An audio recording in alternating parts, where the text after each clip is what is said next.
네, 건강한 정치 국회의원 김건희입니다. 오늘 제가 의문전답이라는 새로운 코너를 마련했습니다. 의원이 묻고 전문가가 답한다. 첫 번째 전문가는 제가 평생을 알아왔던 분입니다. 천준호 대사님 모셨는데요. 천준호 대사님 모신 이유가 새로운 책을 쓰였습니다. 바로 이 책인데요. 자유무역론의 성세, 그리고 미국의 통상정책, 이런 긴 책을 쓰셨어요. 그래서 궁금하기도 하고, 지금 트럼프 행정부의 관세 정책, 이게 우리의 관심사기도 해서 오늘 천준호 대사님 모시고 한번 얘기를 들어보겠습니다. 나와주셔서 감사합니다. 예, 감사합니다. 예. 이런 책을 집필하게 되신 이유가 있으세요? 제가 그 외교부에 35년 동안 재직을 했는데요. 대부분이 이제 경제통상 분야에서 근무를 했고, 특히 이제 주미대사관의 경제참사관하고 양자경제국장 업무를 하면서 이런 제 재임 중에 얻었던 지식들을 후배들한테 좀 전수할 필요성이 있겠다, 그런 생각이 하나 있었고, 사실은 자유무역론하고 보육무역론처럼 학교에서 배우는 이론하고 현실에서 일어나고 있는 그 적용상의 상이하고 차이가 극심한 분야도 찾기가 힘들거든요.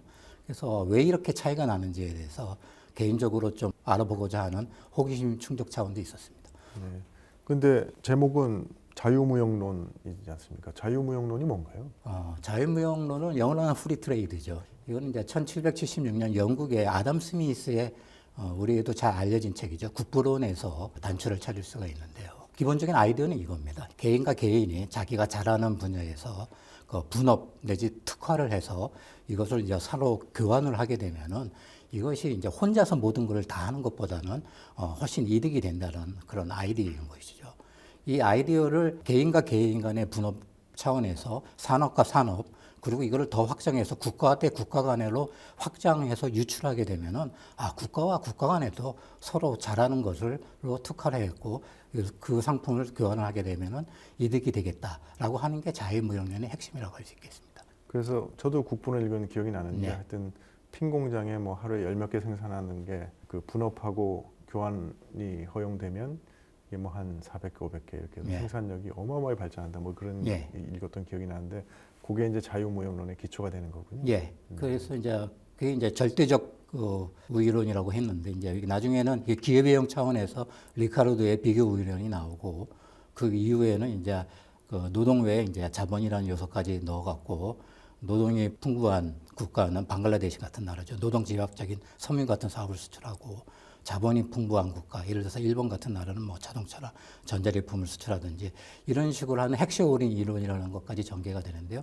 이게 자유무역론의 큰 얼개라고 할 수 있습니다. 그래서 사실 자유무역론을 통해서 우리 인류가, 아니 전 세계가 예전에 비하면 어마어마한 생활 수준의 향상을 갖고 온 거지 않습니까? 예. 근데 왜 보호무역론은 또 왜 나왔나요? 그럼에도 불구하고. 사실 자유무역론은 이렇게 특화를 해서 서로 교환을 하면은 사회 전체가 이득이 된다는 데에는 그 이론의 여지가 없는데, 그 서로 특화한 상품을 교환할 때 있어서 상품의 교환 비율이 어떻게 되느냐 하는 문제에 대해서는 깊이 있게 성찰을 안 했다. 그래서 보호무역은 사실 거기에 대한 문제의식에서 출발을 하게 됩니다. 이런 상품과 상품 간의 교환 비율은 좀 전문적인 용어로는 그 교역 조건이라고 하죠. 교환 비율을 서로 교환을 하면서 누가 더 이득을 상대적으로 보느냐 하는 게 핵심이 되겠고요. 그래서 이제 보호무역론자들이 그 열심히 연구를 해본 결과, 이거는 시장에 자유롭게 놔둔 것보다도 정부가 개입을 해서 교육 조건을 자국한테 조금 더 유리하게 바꿀 수 있는 그런 근거가 있다고 주장을 하기 시작을 합니다. 그게 보호무역론의 핵심이 되겠습니다. 그러면 지금 트럼프 행정부가 보호무역주의를 주창하고 있는 거 아닌가요? 예. 스티븐 미란 보고서 이런 거 보면 미국이 기축통화국이라서 미국의 제조업이 불이익을 얻고 있다, 그래서 관세를 해야 된다, 뭐 이런 얘기를 하는데, 이게 그러면 보호무역주의하고는 어떻게 통하는 거예요? 사실은 보호무역에도 여러 갈래가 있습니다. 근데 제가 말씀드렸듯이 보호무역론의 핵심은 교역 조건에 있거든요.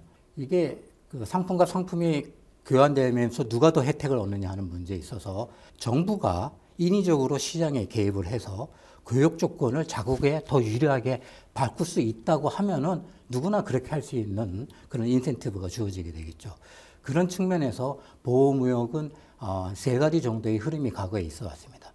첫째는 농업이 공산품에 대해서 항상 불리하니까 제조업에 특화를 해야 된다고 하는 하나의 큰 흐름이 계속 이어져 왔고요. 그 이유는 이제 농산물의 경우에는 수요의 소득 탄력성이 낮아서 아무리 더 잘 살려도 더 많이 소비를 안 한다는 뜻이죠.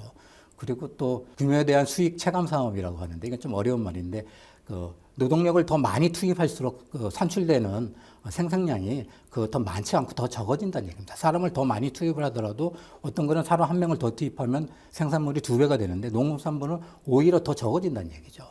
그래서 이런 것들은 이런 구조적인 문제가 있어서 농산물에 대해서 특화를 하면 안 되고 제조업에 대해서 특화해야 된다고 하는 하나의 큰 흐름이 대표적인 게 프레비시 싱어 가설이라고 하는 게 있죠. 이런 특정 산업의 문제를 떠나서 보다 좀 일반적인 차원에서는 시장의 실패론, 그러니까 시장이 완전하지 않기 때문에 자유무역론이 전제했던 기본 전제들이 충족되지 않는 한 자유무역론은 성립할 수 없다라고 하는 주장이 최근까지 대세를 이뤄왔죠. 대표적인 보호무역론은 사실 유치산업보험론이죠. 우리 독일의 리스트라든지 미국의 알렉산더 해밀턴에 의해서 주장된 앞으로 크게 발전할 만한 산업들은 이제 정부가 나와서 이제 미리 보호막을 쳐서 육성을 해야 된다고 하는 게 보호무역론인데 최근까지도 우리 장하준 교수의 사다리 걷어차기라든지 나쁜 사마리아인들이라든지 이런 데에서도 이제 보호무역론이 큰 관심을 받은 바 있죠. 근데 이런 보호무역론도 알고 보면은 이렇게 대성 식품 나무가 유치 산업이 있는데 그런 대성 식품 나무 산업이라고 하면은 이게 시장 메커니즘에 의해서 알아서 자본이 투입이 되고 알아서 또 기술 이전이 이루어지고 이렇게 돼야 정상인데 왜 그렇게 되지 않느냐라는 질문이 쫓아오게 되거든요. 역시 시장 실패하고 관련이 있고요. 그리고 가장 최근에 80년대죠. 대두대에서 이제 경제학계에 큰 충격을 준 적이 있는 전략적 무역론이라는 게 있습니다. 이거는 이제 독과점 시장을 배경으로 한 건데요. 이제 대표적인 게 항공기 시장이라서 에어버스하고 미국의 보잉사 간에 서로 보조금을 줘갖고 경쟁하는 그런 모델 틀 안에서 발달된 건데 이것도 역시 기존의 고전주의 학파가 얘기했던 완전 경쟁 시장에서 자유롭게 생산 요소들이 이동하는 그런 시장이 아니라 불안정 경쟁 하에서의 시장 전제로 개발된 모델들이죠. 따라서 이게 시장이 완전하지 않기 때문에 자유무역론은 현실에서는 적용될 수 없다라는 게 핵심적으로 최근까지 어떤 득세해왔던 보호무역론의 핵심이었고요. 사실은 트럼프 행정부는 이거에 더 나가서 이거 마지막 흐름인데요. 이런 일반적인 특정 산업의 문제라든지 아니면 시장의 실패 문제 이런 문제를 다 떠나서 아주 시장의 큰 나라 미국 같은 나라입니다. 대표적으로. 시장의 큰 나라들은 일방적으로 관세를 부과를 하면은 그게 오히려 수입품 가격이 수요가 줄어들어서 관세가 올라가니까 상품 가격이 올라가겠죠. 그러면 수요가 줄기 때문에 나중에는 오히려 수입품의 가격이 떨어져서 교육 조건이 개선되는 효과가 나타나게 됩니다. 그래서 이거를 이제 교육 조건론이라고 하고 그걸 수학적으로 계산하면 가장 최적의 자국한테 유리한 관세율을 계산할 수가 있거든요. 그래서 그걸 최적 관세율이라고도 합니다. 그래서 이게 큰 나라가 자국 시장을 묶기로 해서 관세를 일방적으로 매김으로써 오히려 교육 조건을 개선시키는 이런 효과가 있을 수가 있구나라는 게 이제 최적 관세론이자 교육 조건론인데 이거는 경제학적으로 이론이 확실하게 확립이 되어 있고요. 이게 이제 마지막 이론적인 근거로 되어 왔던 겁니다. 근데 이렇게 되면은 모든 나라들이 전부 다 관세를 부과해서 자국의 최적 관세를 부과하려고 하기 때문에 상호 보복하는 관세가 매겨지게 되면은 원래 의도했던 효과가 나는 게 아니라 모두가 망하게 되는 효과가 되죠. 그래서 이제 국제 무역 체제는 특히 가트라든지 가트를 개성한 WTO 현재 다자 무역 질서는 이런 걸 하지 못하게 각국이 전부 다 관세를 내가 어느 선까지만 매기겠다라고 하는 거를 약속을 하고요. 모든 국가가 다 약속을 합니다. 그리고 그 약속한 관세율 이상을 매기지 못하는 것은 물론이고 그거를 이제 모든 국가에 동등하게 적용하는 걸로 세계 무역 체제가 구축이 되어 있죠. 트럼프 대통령이 저렇게 관세를 나와서 다른 나라들이 다 보복 관세를 하게 되면 우리 국제 무역 체계가 다 망하게 되는 건 분명한 거군요. 예. 사실은 그러니까 트럼프 대통령이 하려는 거는 미국만 관세를 매기고 딴 나라들은 하지 말라 이렇게 돼야 되는 겁니다. 예. 그리고 트럼프의 관세는 지금 말씀하신 대로 WTO 월드 트레이드 오가니제이션이죠. 예. 이렇게 대변되는 세계 무역 질서를 훼손하고 있다고 했는데 정확히 어떤 의미에서 그런? 제가 말씀드린 대로 보호무역론의 한 가장 강력하게 확립된 근거가 최저관세론이라고 해서 큰 나라가 자국 시장을 무기로 해갖고 일방적으로 관세를 매겼을 때 교역 조건이 자국한테 유리하게 더 개선되는 효과가 있다는 게 확립이 되어 있거든요. 그렇지만 모든 국가가 이런 걸 하게 되면은 전 세계가 다 망하는 길이기 때문에 이걸 하지 말자.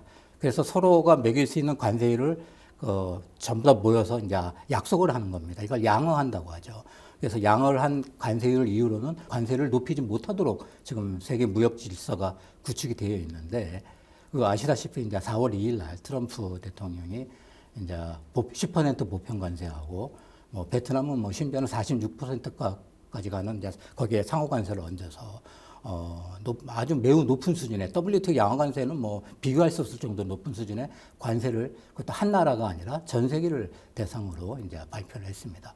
그래서 이건 상당히 충격적인 거고, 이렇게 되면은 세계의 다전 무역 질서를 완전히 훼손하는 사례가 되겠습니다. 트럼프 행정부의 상호 관세 등이 하여튼 최근 국제무역법원에 그 위헌으로 판결이 되지 않았습니까? 네. 위법으로. 그래서 미국의 통상 권한은 어떻게 행사돼야 하길래 이런 판결이 난 건가요? 예, 물론 그 트럼프 대통령은 이러한 일방적인 관세 부과 조치를 이제 국가 안보 예외, 물론 WTO라든지 FTA라든지 다 이제 예외 조항이 있고, 그 중에 가장 대표적인 게 국가 안보 예외입니다. 그래서 국가 안보에 관해서는 어떠한 조치도 취할 수 있다고 되어 있는데요. 그렇지만 그런 예외 조항이기 때문에 아주 예외적이고 한정적으로 제한된 범위 내에서만 사용되어야 될 그런 예외 조항이 아주 보편적으로 모든 국가를 상대로 해서 모든 상품에 대해서 이렇게 엄청나게 높은 관세를 부과가 있기 때문에 이것은 문제가 되는 것이고요. 그런 의미에서 이제 이 트럼프 행정부는 금년 3월에 USTR에서 발표한 보고서를 보면은 제조업이 쇠락했기 때문에 제조업을 부흥시키기는 소위 말하는 이제 생산경제, 프로덕션 이코노미를 지향해야 된다고 밝히고 있습니다. 그래서 이걸 하기 위해서 그런 무리수를, 국가안보라고 하는 예외하에 그런 무리수를 둔 것이죠. 근데 이것이 왜 그 미국 통상법원에서 문제가 되냐 하면은, 미국은 세계에서 아주 매우 독특하게 의회가 외국과의 통상에 관한 정권을 가지고 있고, 커머스 클로즈라고 해서 이제 통상조항이라고 하죠. 미국 헌법 1조 8절 3항에 명백하게 의회가 통상 권한을 갖고 있는다라고 규정이 되어 있습니다. 그래서 이제 과거에는 의회가 직접적으로 모든 관세를 다 일일이 정했죠. 대표적인 게 이제 1930년에 악명 높은 보험의 법안인 스무트 홀리 법안입니다. 예, 세계 경제 대불황을 심화시킨 법안으로 유명하죠. 근데 이 당시만 해도 그 통상 권한이 의회에 있으니까 의회가 모든 관세율을 다 일일이 정했는데요. 스무트 홀리 법안의 경우에는 3,300개 품목을 16개월에 걸쳐서 수백 명의 의원이 달려들어갔고 그걸 일일이 다 정했거든요.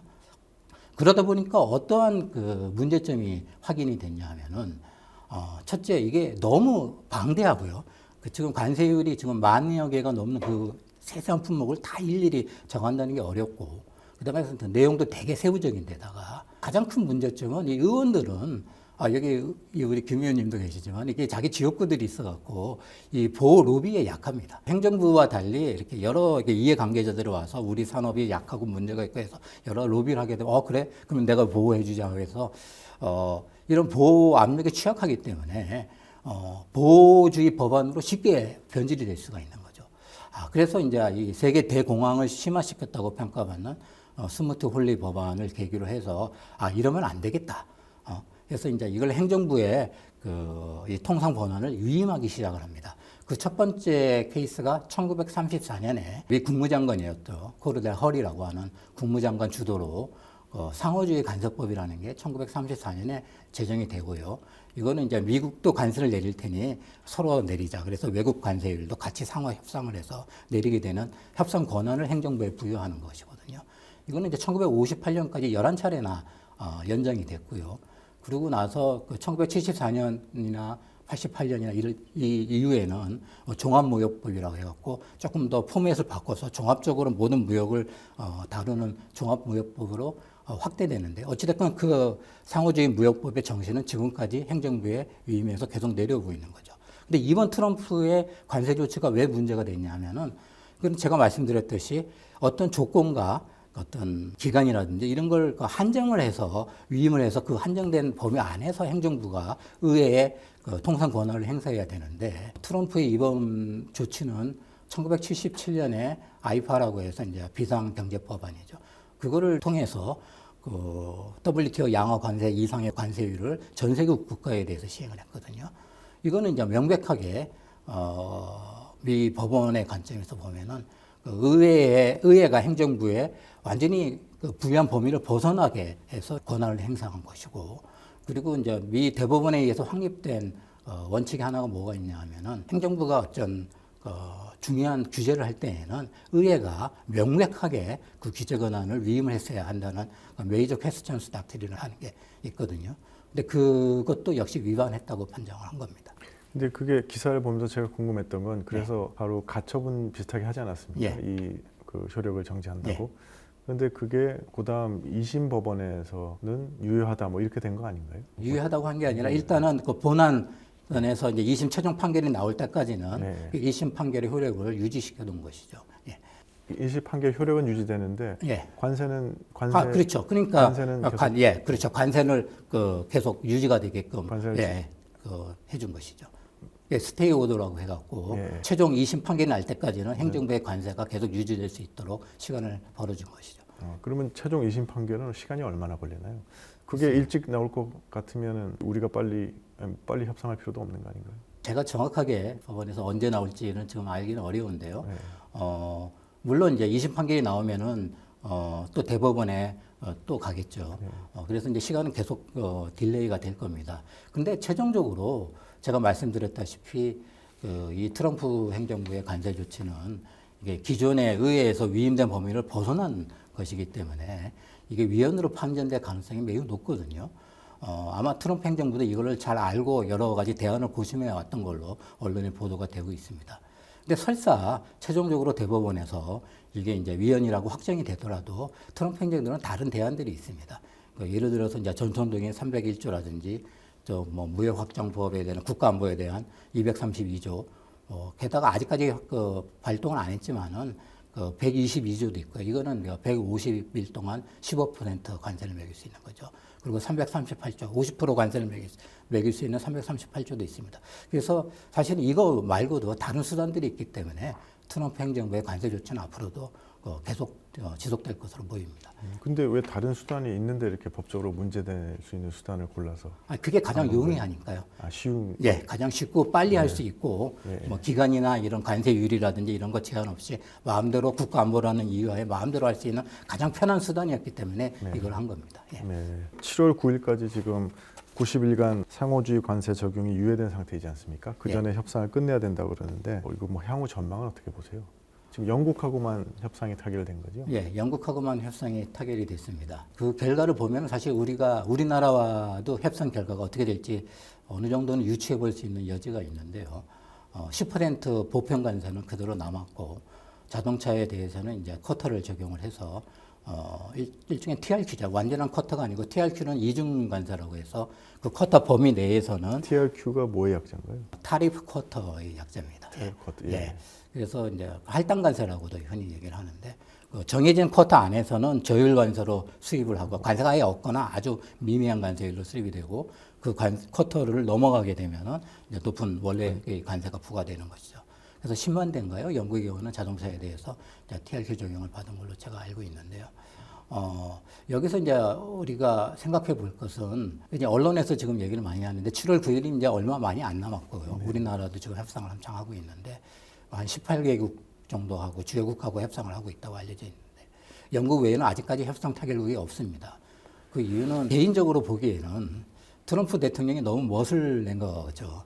그러니까 4월 2일 날에 리버레이션 데이라고 해서 이제 언론에다 아주 거창하게 공표를 하고 미국이 해방되는 날이다 해서 전 세계를 상대로 10% 보편 관세. 사실은 시장에서는 가능성이 별로 없다고 봤던 거거든요. 여기는 보편 관세를 전격적으로 도입을 하고 거기에다가 이제 높은 수준의 상호 관세까지 엮어서 한국은 25%, 뭐 베트남은 뭐 46%까지 엄청난 관세를 전 세계를 상대로 때린 거거든요. 근데 이렇게 하다 보니까 과거에는 301조 같은 조치들을 특정 국가에 먼저 했거든요. 그래서 그 국가만이 불이익을 받았기 때문에 경쟁국들이 있는데 나만 관세를 두들겨 맞으면은 당장 자국 산업이 큰 위기에 빠지니까 협상을 빨리빨리 열심히 했습니다.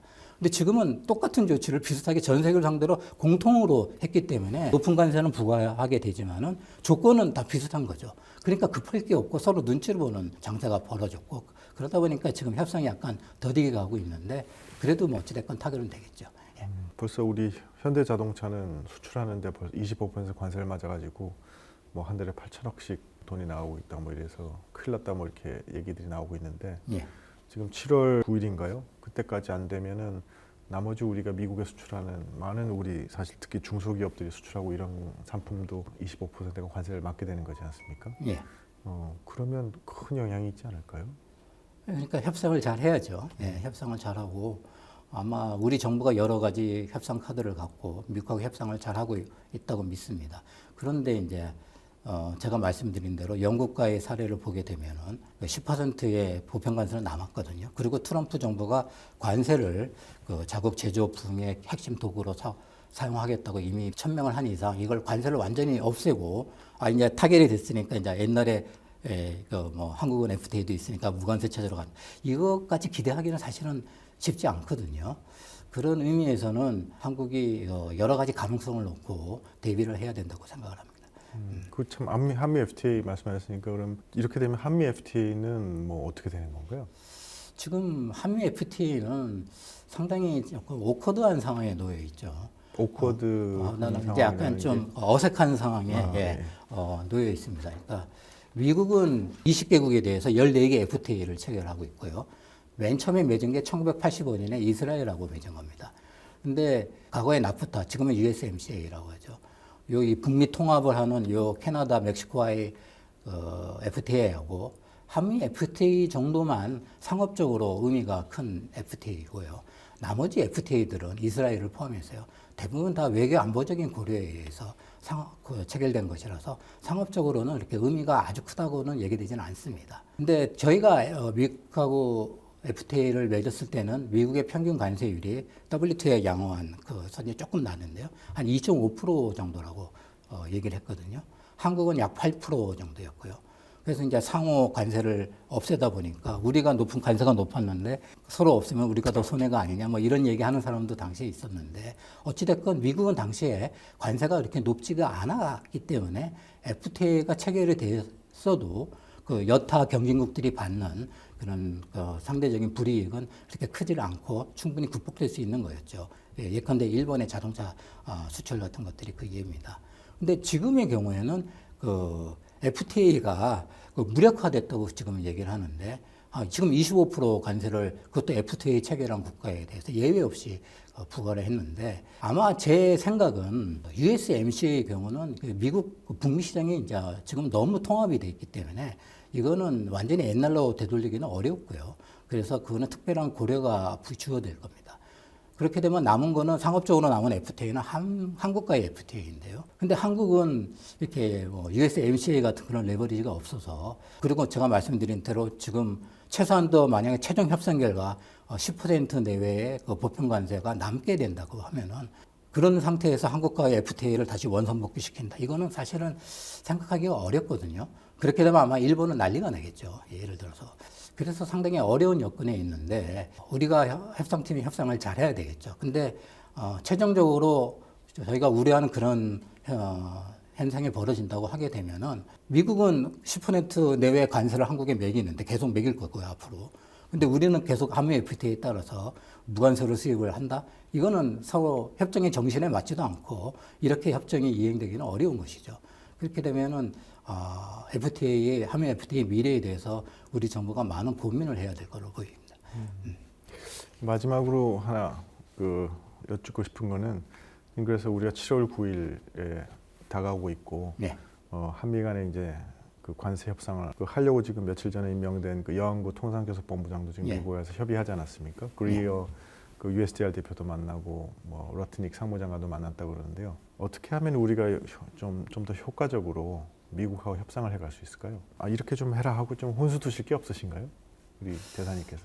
글쎄요, 뭐 저도 통상 업무를 많이 하긴 했는데 뭐 미국이 원하는 게 몇 가지가 있다고 언론에 이미 나와 있고 미국 USTR에서 이제 매년 발표하는 무역 장벽 보고서라고 NT 보고서라는 게 있죠. 거기에 보면은 한국이 어떤 무역 장벽을 갖고 있는지가 이제 쭉 나오는데요. 뭐 그런 거를 일부 들어줄 수 있는 건 들어주고, 뭐 우리 뭐 저 알래스카 뭐 LNG라든지 뭐 우리 에너지 협력 같은 거 하고 조선 협력하고 여러 카드들은 이미 다 언론에 보도돼서 잘 알고 있죠. 근데 사실은 한미 FTA를 거치면서 과거에 한미 간의 주요한 통상 현안들은 대부분이 해결이 됐습니다. 그래서 지금 남아있는 뭐 여러 가지 이슈들이 언론에 보도되고는 있지만은 사실은 그렇게 크리티컬한 이슈라고 보이지는 않고 있고요. 그런 면에서 저는 우리 정부가 갖고 있는 카드가 뭐가 있을지 개인적으로 사실 궁금하기도 합니다. 궁금하기도 한데 더 이상 이제 아주 크리티컬한 통상 무역 정책 이슈는 거의 남아있지 않기 때문에 이런 산업협력 차원에서 어떤 미국의 양보를 얻는 쪽으로 주력을 해야 되지 않을까 싶고요. 우리 정부 차원에서도 산업정책이 조금 더 신경을 많이 써야 되는 그런 시기가 오지 않았나 이렇게 생각하고 있습니다. 저도 뭐 미국이 관심 있어 하는 게 조선업을 살린다든가 예.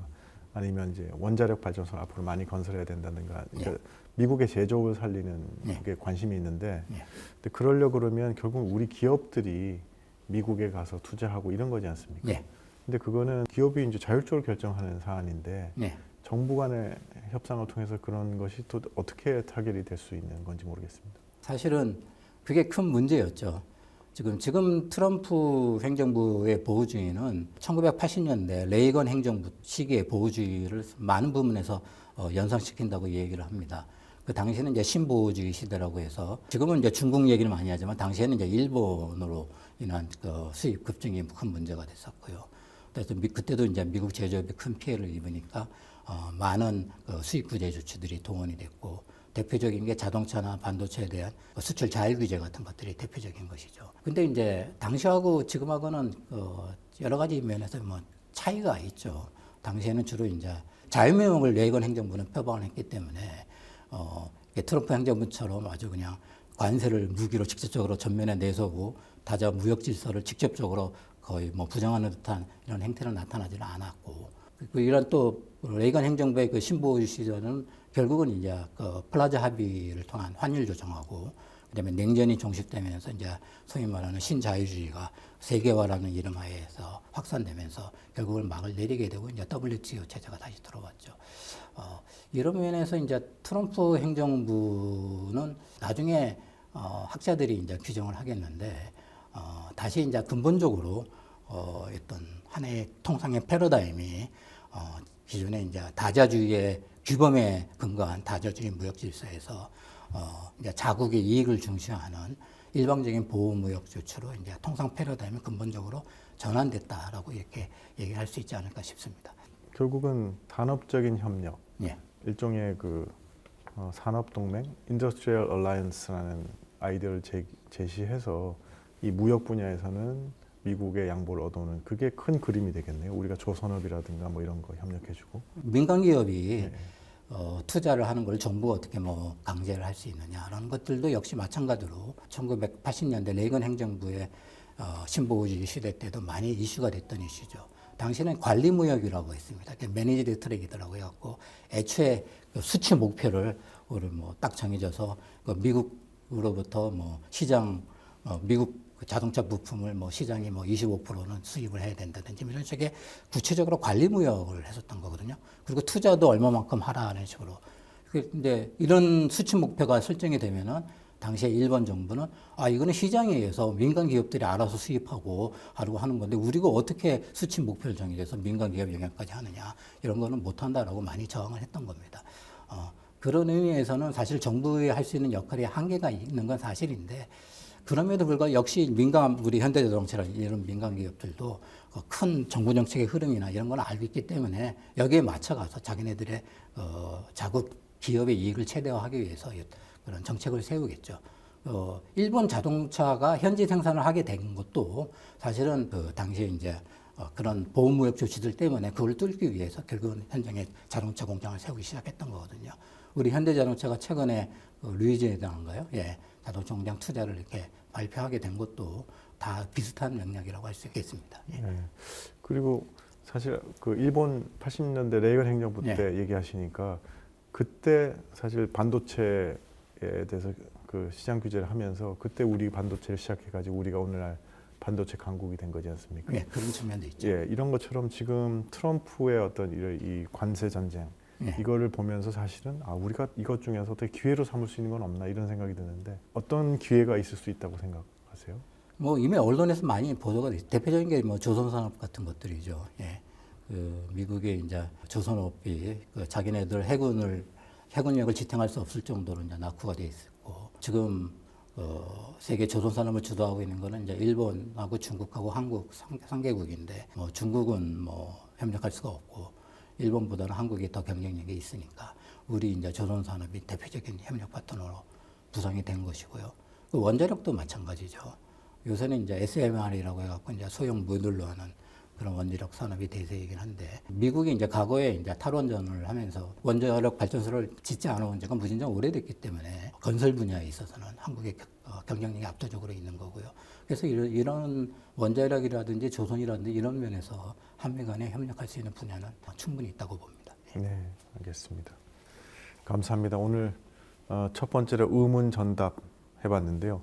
이거 하다 보니까 조금 어렵다는 생각이 드네요. 자유무역론, 보호무역론, 트럼프 행정부의 보호무역주의. 그렇지만 세계를 바꾸고 있는 이슈고 우리한테 미치는 영향이 많이 커서 이 프로그램을 보시는 많은 시청자분들이 꼭 관심 가져주시고 이어지는 후속 의문전답도 관심 가져주시기 바랍니다. 고맙습니다. 예, 감사합니다.